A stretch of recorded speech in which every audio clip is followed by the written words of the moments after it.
Clemson football? A lot.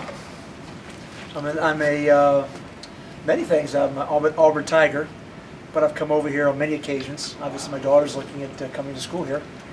So my parents have a place in North Carolina. So there's always been a very close-knit tie. You know, I went to Auburn, and there's been an Auburn-Clemson tie going back many moons. But I've got several members of the Orange Bowl committee are Clemson Tigers. And but I've always liked Clemson a lot just because of who you are and how you do things. So I've always followed Clemson football. I don't know all the in-depth details, you know, but I know of the school and program very much. In terms of a matchup, there are some who might say that this. Are we on live, or we just? Yeah, what are we, we're not We're live. just taping. We're just taping. So Okay. yeah, It will be somewhere. Okay. Okay. Yeah. Essentially, in terms of a matchup, there are those who would say that this might be one of the better.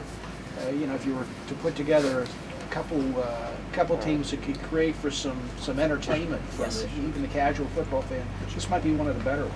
I think so. One of the things that we do is we try to find those unique matchups, teams that if you have the opportunity to put two teams together, that the fans want to see. That'll be very exciting. A lot of times the Bulls have the opportunity to do that. Sometimes we don't. This time we did.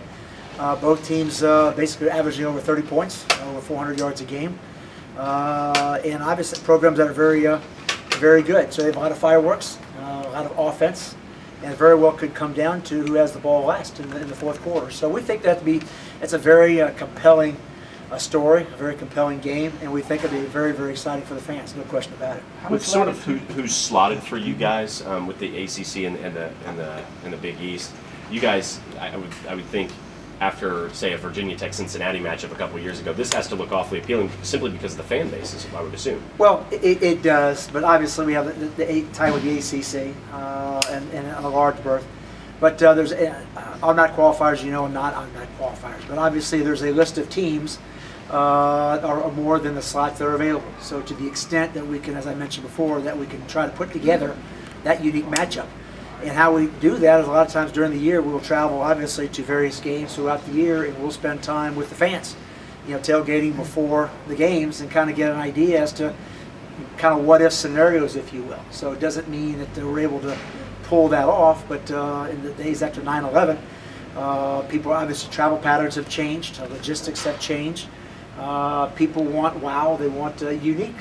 So to the extent that we could put together two teams that really make it exciting on the field and create a neat matchup or something that the fans will like, we certainly will try to do it. And we get a lot of feedback from the fans, from the media, as we travel through to the games over the year. You all tell us basically what will trip people's trigger. Well, how much latitude did you have in selecting Clemson's opponent? Well, Clemson, obviously, we had the ACC champ. We're very excited about that tie-in. I've been watching Clemson through the years, through this year, I should say. Obviously, had a couple down weeks, but we knew that was just kind of a little bump in the road. We knew they had tremendous talent, but they had to run the table and they had to get through Charlotte, a good Virginia Tech team. But they came out, and Coach Sweeney had them focused. And from the very opening kickoff, they took care of business. It's been 30 years. 30 years since it's been down to Miami. Obviously, the last time you were down there was the national championship season in '82 with Perry Tuttle and Homer Jordan, Terry Kennard, that crew. So it's been 30 years, and I think the Clemson faithful are looking forward to getting back to Miami. So how much latitude do you have in choosing Clemson's opponent? There's a little bit of latitude. Obviously, the conference champions need to go slide in certain bowls, and there's a lot of non-automatic qualifiers.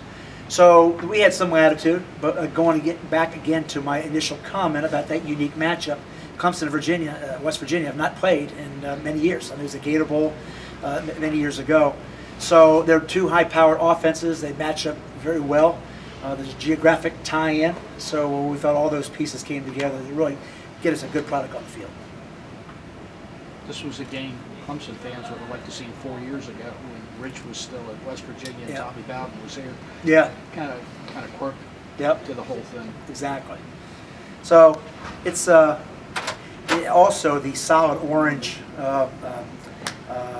initiative that you all have here at Clemson is really a powerful deal.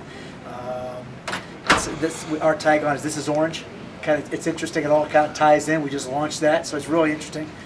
Coach Terry Dunn just launched the solid orange a couple of years ago, So there's a lot of tie-ins there, and obviously we're just very excited about Clemson. What will the ticket allotments be for each school? 17.5. 17.5. Obviously, we have tickets available at orangebull.org, but y'all have your allotments. You'll go through that. We do expect, from the preliminary information we've gotten from being on campus for about a day, and our counterparts over in Morgantown, there's a lot of excitement about this game. It is a Wednesday night. It is going to create a little bit of a challenge because it is January 4th, but because people are finding a lot of ways to try to get down, to get off work and come on down and watch the game. So they're excited about it. Any other questions for Larry?